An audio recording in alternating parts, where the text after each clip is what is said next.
voices joining us on set this morning, including Zack Hewitt from 101.5 Kool FM, Bob Steele, XL 103, and Tim Morgan over there, Q 107. You guys have to love your music or else you can't play for that radio station. You can't work for that radio station. Is that a fair statement? Phoenix, if I told you once, I'll tell you 1,000 times. There's nothing wrong with a little kung fu fighting. And you say it with a smile too, Bob. Love that. Whoa, ho, ho, ho. Yeah. What is it about radio that you guys love so much? Good question. Not all at once. The 3 hours that you work in the afternoon. By the way, you work more than 3 hours. Let's be real. I do work. Yeah, I have to get there like 10 minutes early. You know, it's the creativity. It's a place to have a voice, and it's a place to have a lot of fun. Yeah. And I think you can go in there, and maybe not every day, but many days, 4 hours, 3 hours, 5 hours will zip by. And not that you ever look at the clock, but it's a fun job. It's a fun job. Yeah. And the other aspect of it too, a lot of jocks don't like doing the commercials. I do, you know, and I think there's a sense of satisfaction when you're voicing a commercial. You take somebody else's idea, and then you're working with a producer, and yeah, and you bring it to life. At the end of it, it's wow, that turned out really well, or oh boy, can we take that one again? You know, or do you guys get, for people that don't know radio very well, do you guys get tired of the music you play? A song maybe that you've heard over when and people over? call and complain, that's fun. When people call and they say, "Why are you playing that song? I'm tired of that song," and then the response is, "You're tired of it." Yeah. Because we hear it, of course, you know, all day, every day. Yeah, I don't like every song that we play on the radio. I like most of them, but it's my job. You're being honest. Yeah, it's my job to sell it. They're paying me to sell it as if it's the best thing, and most of them are. Yeah. Well, and you trust in that they like it, and you're doing a job. You're working for the audience. We're still people at the end of the day with our own, preferences. Yeah. And that's the thing too, is there is so much variety of radio in Calgary that you would think that, you hope that the people that are listening to your radio station like the mix of music. I mean, obviously you're going to get people that are tired of one song or one particular song, but a lot of times it's they're really into what you're doing. You get some good callers. Are you allowed, now I know a lot of people think this, and it's not always true, are you allowed to pick your music when you're on air? No. No, Phoenix, not you. Gentlemen?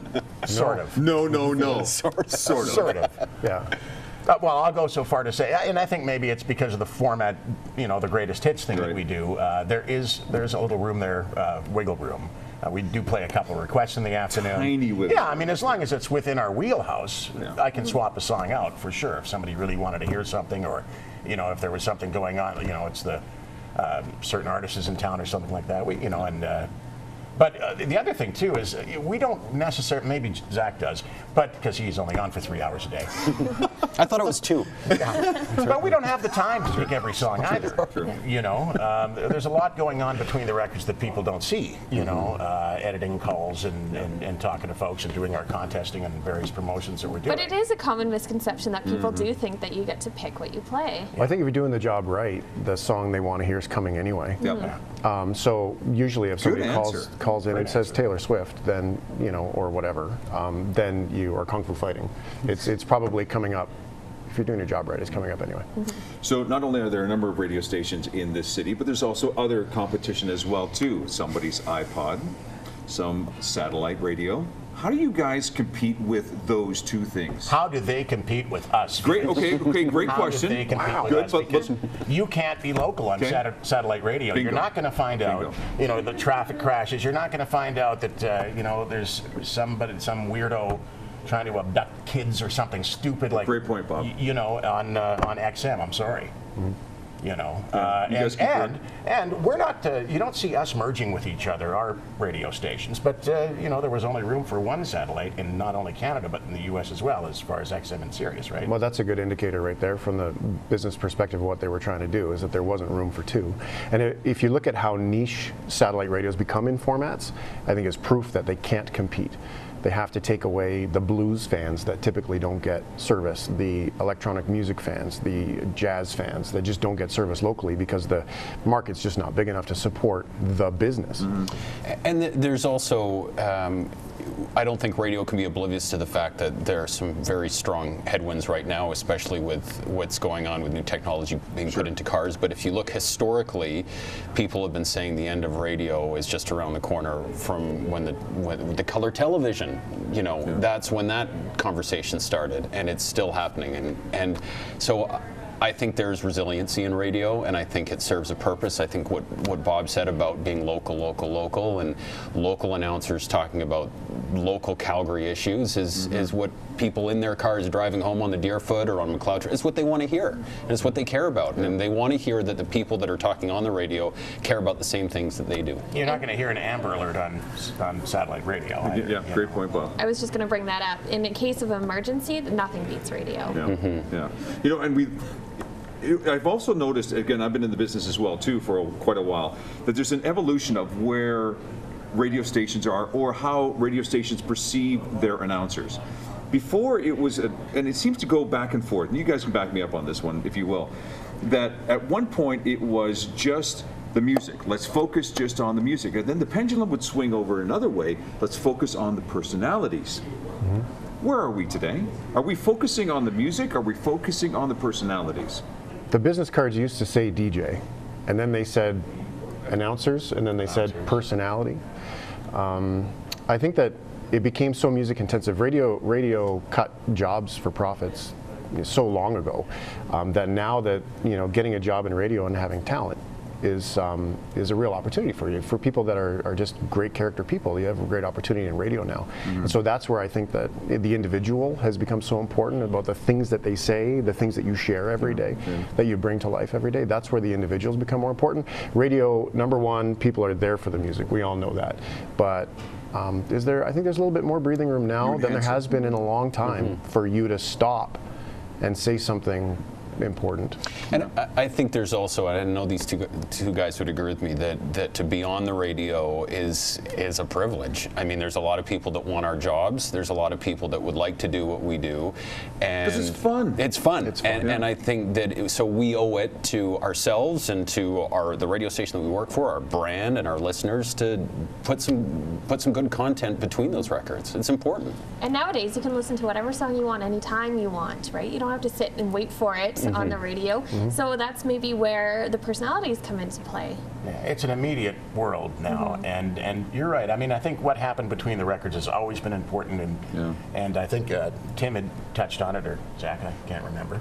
But it used to be, try to get that point across in 8 seconds, and now, like Zach had said, there's a little more room for that sort of thing too. There's the magic between the records has always kind of been there. It's just the parameters that have changed. Yeah, and that's true, because now the radio was at one point, I don't know if we're still there, that everything had to be succinct. It's almost like the 140 characters on Twitter, but now you have to have basically 25 words or less to make your point, get to the next song. Are we there? Are we still at that point where we have to do it that quickly? Or do you have time to let it breathe a little bit? We breathe at XL. Okay. Yeah, we do too. Yeah. Okay. I think that when you look at, when you're playing a bunch of songs in a row, and that's what you're doing, then play, excuse me, then play your music, and we try to do that. But when it's time to stop and tell a story, I know that, in our world at Kool, it's if it's worth it, then say it. I mean, it's human beings trying to be humans. So absolutely, I think the freedom is very much there. I think that we have the responsibility, not only to the audience, but to to the people we work for too, to not waste time. If you're the guy telling the story too, and you feel it's taking too long, it probably is. It probably is. Exactly. A couple of days ago, we were talking about Michael Bublé. You remember the story about he took a picture on Twitter, and it was it raised a lot of eyebrows to say he should not have posted it. Maybe it's okay. He was just joking. But let's talk about censorship. We know people like the Howard Sterns of the world, and we again mentioned about the Michael Bublés of the world, who maybe would try to push the envelope a little bit.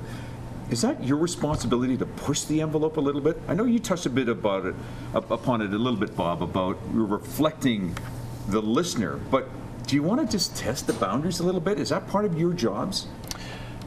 I'll just say, I'll go back to instinct again.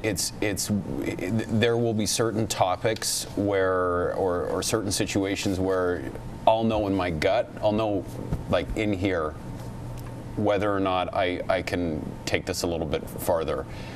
And that's after, I like to think, 20 years of being in radio. Yeah. There's also other topics when I may go, I'm not sure if I'm 100% in on this topic and whether or not I want to push it this far, and I'll back away. So I think it's instinct and it's experience, and you can draw upon different times in your radio experience as to whether or not you've been able to do that successfully or not. Yeah. I think it also depends on your circumstance. I used to work for a certain rock station in this certain city of Calgary, and at the time, I think the trend with rock stations was to push the envelope a little bit. And it's kind of funny, you know, I'd worked there on and off 6 times, some conditions apply. I'd worked there on and off for about 20 years, and after I'd left, you know, people would still come up to me. They still do to this day, going, "Yeah, you got fired from that station because of something you said." And I never, in fact, I believe, I don't know if I even ever got fired from that station. I think I left to pursue other opportunities or left on my own accord. If I did get fired, it was once, and it was never for anything I said on the air. You know, I mean, That's what you I've did got off the bills to air. pay too, right? So. You learn really quickly, and when you work in multiple markets, you can do things in one market, and there's not a complaint. Nobody phones in.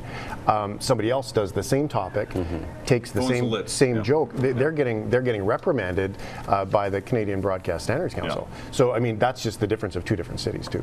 Great having you guys on this morning. Yeah, thank you so much. Thank you.